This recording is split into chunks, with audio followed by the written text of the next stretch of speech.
सर्वमंगल मांगल्यम सर्वकल्याणकारकम प्रधानाम सर्वधर्माणाम जैनम जैत शासनम वंदित सौ सिद्धि ध्रुवमचल मनोभवम गतिम पत्ते प्रोक्षामि समय पाहुड मृणमु सुत केवली वणिदम प्रशांतमति गंभीरम विश्वविद्याकुलग्रम भव्यैक शरणम जिया श्रीमत् सर्वज्ञ शासनम।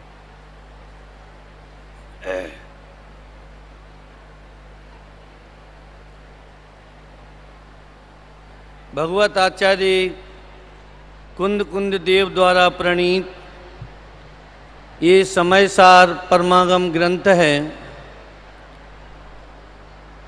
इसका निर्जरा अधिकार है भगवान के जन्म कल्याणक के प्रसंग में आज का ये पवित्र दिवस सभी को किन किन प्रसंगों में याद आएगा, ये तो हम और आप सभी उसका जब जैसा स्वरूप हमारे चित्रण में आए हम उसका विचार करें। ये जो भगवंतों की वाणी साक्षात आचार्य परमात्मा कुंद कुंद स्वामी टीकाकार अमृतचंद स्वामी निर्जरा अधिकार 154 नंबर का कलश, इस संपूर्ण ही समयसार ग्रंथ में एक शुद्धात्मा का इसमें वर्णन है कि अनादिकाल से यह जीव किस कारण से दुखी हुआ है और भविष्य में होता रहेगा। उसका सबसे बड़ा कारण ना तो कोई संयोग है, ना कोई मान प्रतिष्ठा है और ना ही कोई किसी भी प्रकार का जो जगत सुख का कारण जानता है ऐसा पंच इंद्रिय के विषय भोग हैं। जीव का अपना ही जो मोह कर्म है, जो राग भाव है, द्वेष भाव है, ये इस जीव का दुख का कारण है। आज हम जब सम्यक दृष्टि धर्मात्मा जीवों के जीवन को पढ़ते हैं, उनके स्वरूप को जानते हैं, तो हमको बड़ा आश्चर्य होता है कि इनके अंदर में ऐसा बल कैसे प्रकट हुआ, ऐसी सामर्थ्य कैसे प्रकट हुई।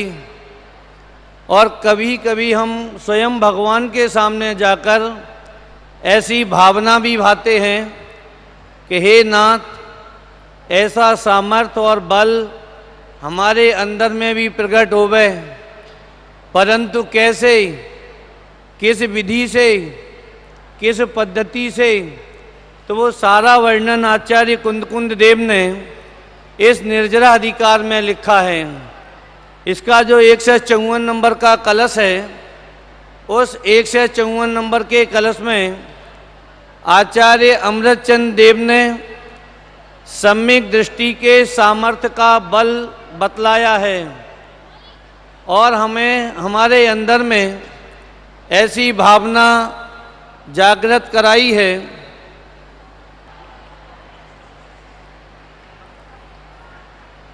आप सभी को थोड़े समय के बाद में भगवान की जय कहने का भी मौका मिलेगा, नाचने गाने का भी अवसर मिलेगा। तब तक आप केवल 20 मिनट शांति से और बैठे रहें। तो अपनी चर्चा ये चल रही थी कि सम्यक दृष्टि धर्मात्मा जीवों को ऐसा बल कैसे प्रकट होता है और हम चाहकर भी ऐसे बल की भावना करने पर भी हमारा अंदर में एक परिणाम इतना बलवान प्रकट नहीं हो पाता। तो ये जो कलश है, तो मैं पहले कलश का वांचन करता हूँ और फिर सामान्य रीति से इसका भाव आपको मैं बताऊंगा। सम्यक दृष्टे एव साहसमिदं कर्तुं क्षमन्ते परम यद्वज्जेपि पतत्यमी भय चलत त्रैलोक्य मुक्त्वा ध्वनि सर्वामेव निसर्ग निर्भरतया शंकां विहाय स्वयं जानन्त स्वयं बद्ध बोध वपुषम बोधाच्यवन्ते नहीं।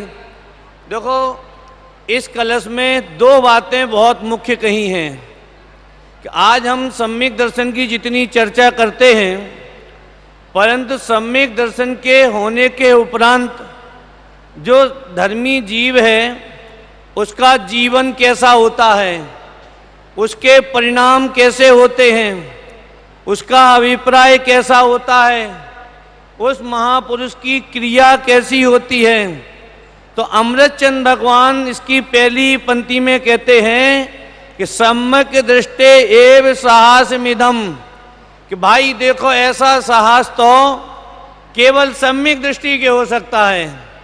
ये कैसा साहस कि देह छूटती है उस काल में कितना समता का परिणाम होता है, कि ऐसा साहस तो केवल ज्ञानियों के होता है कि साहब वो इतना संयोग चला गया। जैसे हम बनारसी दास जी का उदाहरण लेते हैं तो उन्होंने अपने हाथों से पोटलियां उठा के दे दी, सीता जी को घर से निकाल दिया, वो भी किस दशा में, गर्भ की दशा में, जिस समय वे प्रेग्नेंट थी उस समय, और फिर भी उन्होंने राम को कोई दोष नहीं लगाया। तो कहते साहब ऐसा साहस उनमें कहाँ से पैदा हो गया। ऐसे एक नहीं प्रतिमान योग में हम अनेक उदाहरणों को देख सकते हैं। फिर हम अपना जीवन खड़ा करके देखते हैं कि हमारा तो एक रुपया भी गिर जावे परिणामों में कितनी मलिनता आ जाती है।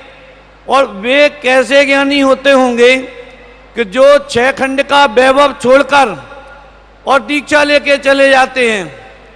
तो आखिर उसके अभिप्राय में या उनकी परिणति में ऐसा कौन सा निर्णय होता होगा।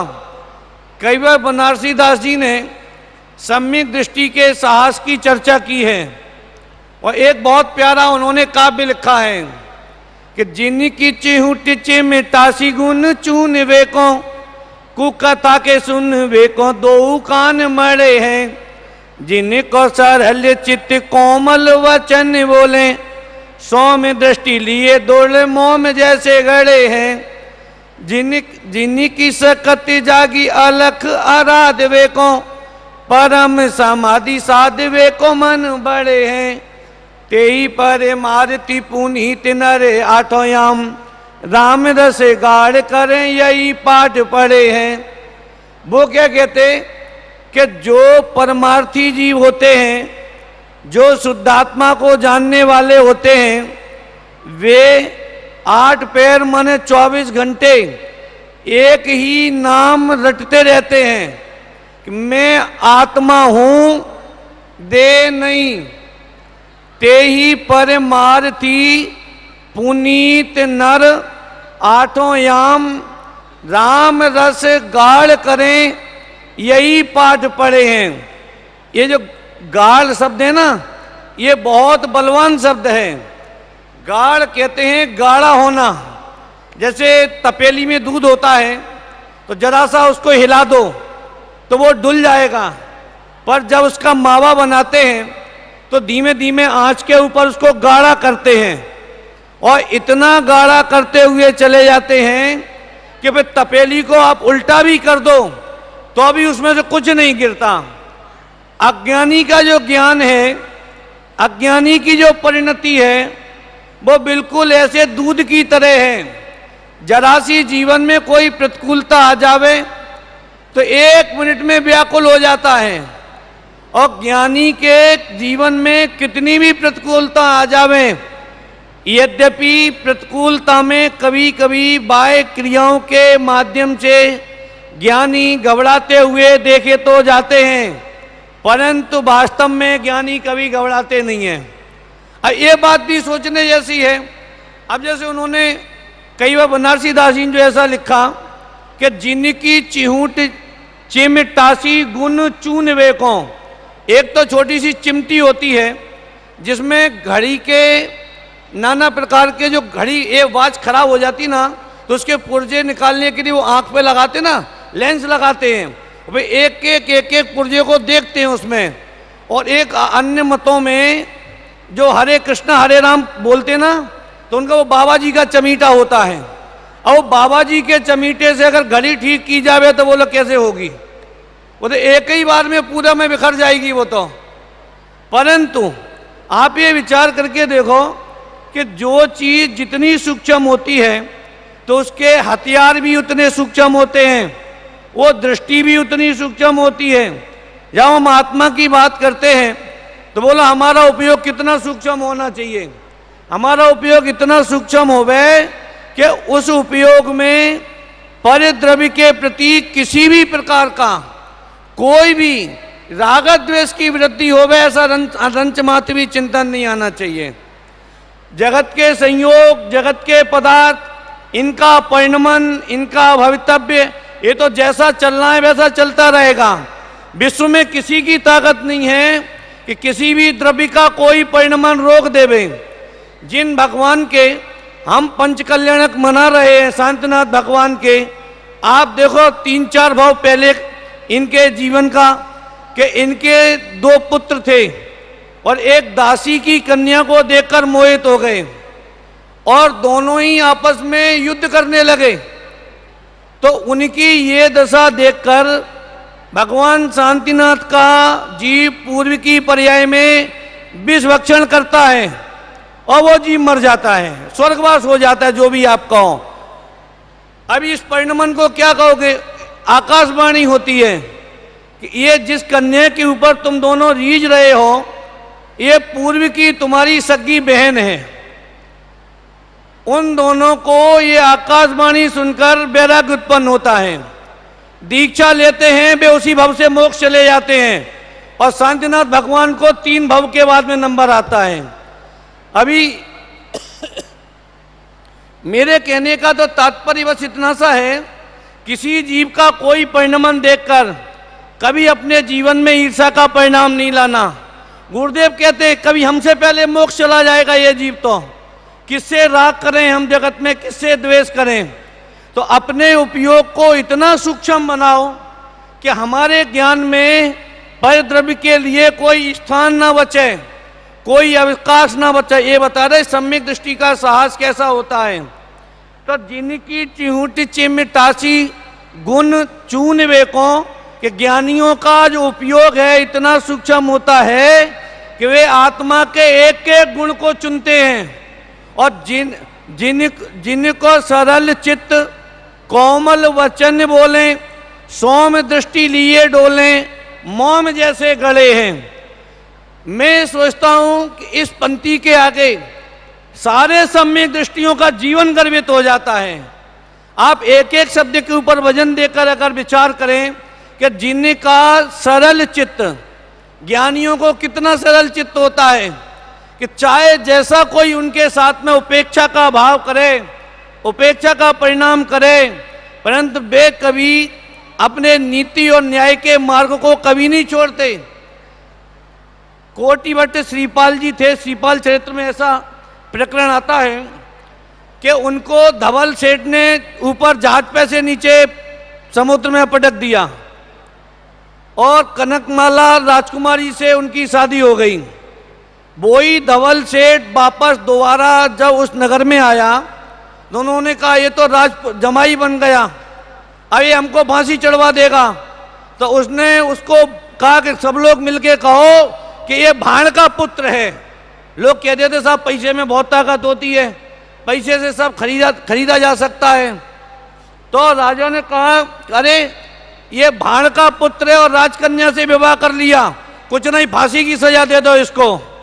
जब ऐसा कहा तो उसकी जो पत्नी थी उसने ये कहा कि तुम शकल से तो लगते नहीं हो भाणों के पुत्र हो गए, शकल से तो क्षत्रिय लगते हो। तो उन्होंने जो पहला शब्द वहाँ जो लिखा है कोटिभट्ट श्रीपाल चरित्र में कि पाप के उदय में कभी सहायता के निमित्त नहीं बनते। पाप का उदय होवे, हम सच्ची बात भी कहें तो ये जगत कोई मानने वाला नहीं, कोई जगत सुनने वाला नहीं। अंजना जी खूब अंगूठी दिखाई, ये पवनंजय रात्रि को मिलने के लिए आए थे, और जो मैं गर्भ से हूं ये उन्हीं का जो भी है जीव है हमारे कर्म में उन्हीं का है, और पाप के उदय में कोई नहीं सुनता भाई साहब। तुम किसी को भी सुनाते रहो, आज मेरे तीव्र पाप का उदय है, हम कितनी भी सफाई देते रहें, सच्ची बात बताते रहें, दुनिया में कोई सुनने वाला नहीं है। तो पहला वाक्य तो श्रीपाल जी ने ये कहा, फिर उन्होंने कहा फिर भी अगर तुमको भरोसा नहीं है तो उसके जहाज में रयन मंजूषा बैठी है, आप उससे पूछ लो कि हम छत्री हैं कि भाण हैं। जब वो वहाँ गई, सारी स्थिति हुई, राजा को बताई, अब उसे बंदी बना लिया। हम ये बता रहे, ये सम्यक दृष्टि के साहस वाली आपको बात कह रहे कि हम जरा जरा सी प्रतिकूलताओं में कैसे लड़खड़ा जाते हैं। अरे कितना भी उदय आवे, कितना भी उदय आवे, वह उदय को देख के कभी हमारा श्रद्धा और परिणति कभी मलिन नहीं होनी चाहिए। अगर होती है तो हम कैसे मोक्ष मार्गी हैं। अरे हम तो अपने को उन गुरुओं का शिष्य कहते हैं कि घनघोर उपसर्ग में भी जिनके कभी आसन चलित नहीं होते, खड्गासन है तो खड्गासन रहता है, और पद्मासन है तो पद्मासन रहता है, और हमारा तो सभी चलायमान हो जाता है, और फिर भी हम अपने को मोक्ष मार्गी कहते ही रहते हैं। तो जब उन्होंने ये बात कही तो कोई तो ये कहता कि इसकी खाल खिंचवा दो, इसके शरीर में भूसा भरवा दो, फांसी चढ़वा दो। राजा ने श्रीपाल जी से पूछा कि कुंवर जी तुम तो बताओ कि इनको क्या सजा दें। तो उन्होंने हाथ जोड़ के धवल सेठ से ये कहा कि हे तात, मतलब उनकी दृष्टि में फिर भी धवल सेठ हमें ये बता रहे कि ज्ञानी की परिभाषा क्या होती है। फिर भी तात माने हे पिताजी, इन्होंने कहा उसे हार्ट अटैक हुआ, उम्र के जीव नरक चला गया। तो मेरे कहने का अर्थ यह है, आज तत्व ज्ञान का बल हमारे जीवन में कितना होना चाहिए, कितना संबल होना चाहिए, चाहे संयोग की दृष्टि से हो, चाहे परिवार की दृष्टि से हो, और चाहे हम तो ये कहते हैं कि क्रिया की दृष्टि से हो, पैसे की दृष्टि से हो। कभी भी किसी भी संयोग को देखकर जीवन में मलिनता ना आए। इसकी दूसरी पंक्ति में लिखा है अमृतचंद भगवान ने, ये तो 1000 वर्ष पहले लिखे गए कि यद वज्रेपि पतत्तमी भय चलत त्रैलोक के मुक्त्वा ध्वनि। अरे तीनों लोकों में मुक्त ध्वनि हो जाए, ये मुनराज का स्वरूप नहीं, ये सम्यक दृष्टि का स्वरूप है कि तीनों लोकों में मुक्त ध्वनि हो जाए। कैसी मुक्त ध्वनि हो जाए? तीनों लोकों के जीव अपना रास्ता छोड़ देवें, सब भयभीत हो जाएं, तो भी ज्ञानियों को कभी एक समय के लिए भी ये विकल्प नहीं आता मेरा ज्ञान नष्ट हो जाएगा, मेरा दर्शन नष्ट हो जाएगा, मेरी श्रद्धा नष्ट हो जाएगी, मेरा चारित्र नष्ट हो जाएगा। कभी ज्ञानियों को ऐसा विकल्प नहीं आता।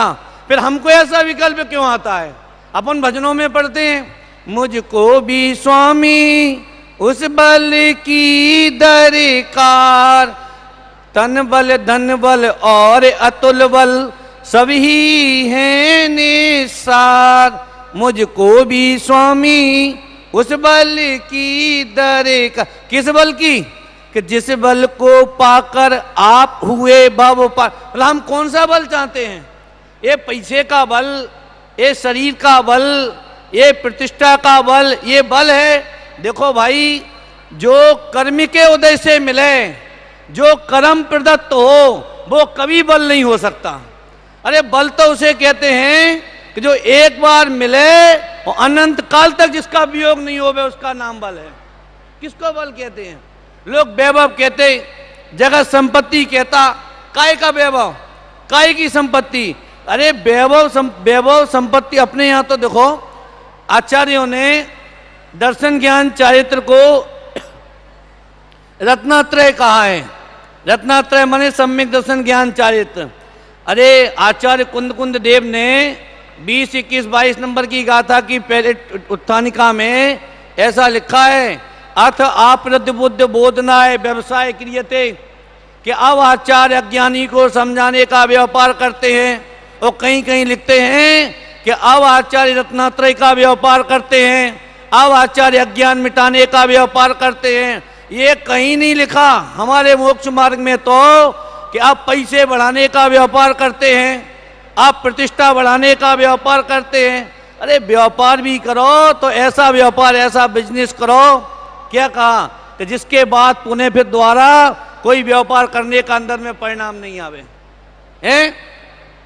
तो आचार्य क्या कह रहे, यद वज्रेपि पतत्तमी भय चलत त्रैलोक्य मुक्त्वा ध्वनि। ज्ञानियों का ऐसा जबरदस्त सम्यक दर्शन, ये सम्यक दृष्टिपना, जबरदस्त बल होता है कि तीनों लोकों में, तीनों लोकों के जीव भयभीत हो जाएं, चलायमान हो जाएं, परंतु फिर भी जिनका ना साहस टूटता है, ना श्रद्धान मिटता है। ऐसा नहीं है भाई साहब अपनी देह में रोग हो जाए, हम आपसे पूछते हैं कि देह में जब रोग हो तो उस समय हमको क्या लगता है, एक वैद्य की औषधि अगर काम नहीं करती है तो दूसरा, तीसरा, चौथा, और फिर भी काम नहीं होवे, ये देवी देवता, वे देवी देवता, बोलो किन किन को सामने हमारा माथा झुकता जाता है। परंतु ज्ञानी मालूम क्या विचार करता है। रत्नकर्ण साहबकाचार में ऐसा सुंदर स्वरूप आया, संलेखना का प्रकरण है कि कोई ज्ञानी बिस्तर पर लेटा है, वो ये विचार करता है कि ये जो सारे परिवार वाले खड़े खड़े रो रहे ना, तो इनका आत्मा मोको दिखे नहीं और मेरा आत्मा इनको दिखे नहीं। इनका संबंध तो या शरीर से है और ये शरीर तो इन्हें देकर जाएंगे। क्यों देकर जाएंगे कि लेके जाएंगे देह को? अरे शरीर तो छोड़ के जाएंगे ना। अब इनका संबंध तो या शरीर से हैं। आज जगत में जितने भी संबंध हैं वे सारे संबंध एक देह के लक्ष्य से हैं, और जिस जीव ने देह के प्रति ममत्व भाव तोड़ दिया, उस जीव ने जगत के सारे समस्त परिग्रह का त्याग कर दिया, आप ऐसा मानो। तो वो कहते हैं कि यद वज्रपेपी पतत्तमी भय चलत त्रैलोक्य मुक्त्वा ध्वनि, कि तीनों लोकों में मुक्त ध्वनि होवे तो भी ज्ञानियों के ज्ञान के ऊपर कोई अंश मात्र भी फर्क पड़ने वाला नहीं है। क्यों? तो उन्होंने नीचे उसका समाधान कर दिया, क्योंकि ज्ञानी अपने ज्ञान स्वभाव को ही अपना जानते हैं। ज्ञान से विचलित होकर, विमुख होकर जो रागादिक का परिणाम उत्पन्न होता है, इस रागादिक परिणाम को अपना नहीं जानते। नीचे भावार्थ में एक बहुत सुंदर बात कह के मैं ख़त्म करता हूँ कि भावार्थ में ऐसा लिखा है पंडित जयचंद जी साहब ने कि अगर देह का वियोग होता है तो ये तो अच्छी बात है, क्योंकि पर्याय अगर अपने स्वभाव रूप परिणमन ना करे तो उसे पर्याय कौन कहेगा? अनित्य अनित्य रूप परिणमन ना करे तो उसे स्वभाव कौन कहेगा?